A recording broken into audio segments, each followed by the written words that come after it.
తయారీ రంగం, మ్యానుఫ్యాక్చరింగ్ సెక్టార్లో ఎక్కువ మందికి ఉపాధి కల్పిస్తున్న రంగం ఫుడ్ ప్రాసెసింగ్ సెక్టార్, ఆహార ఉత్పత్తులు. బన్ను తయారు కానీ, బ్రెడ్ తయారు కానీ, బిస్కెట్ తయారు కానీ, చాక్లెట్ తయారు కానీ, లేసులు కానీ, కుర్కురేలు కానీ, మూందాలు కానీ, హల్దీరాములు కానీ, వీటిని ఏమంటాం అంటే ఫుడ్ ప్రోడక్ట్స్ అంట.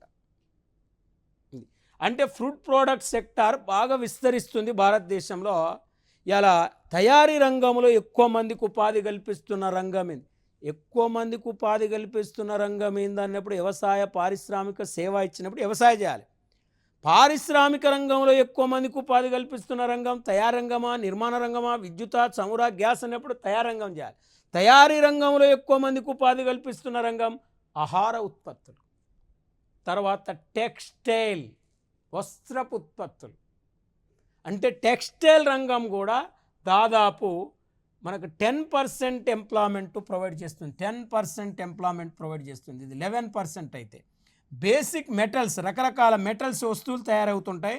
అవి బేసిక్ మెటల్స్ అనేది, స్థానిక మెటల్స్ అనేది 7% మందికి ఉపాధి కల్పిస్తుంది. కాబట్టి ఇది ఒక్కటి మేజర్గా మనం తయారు రంగంలో ఆహార ఉత్పత్తులు అనే దాన్ని మనం గుర్తుపెట్టుకోవాలి.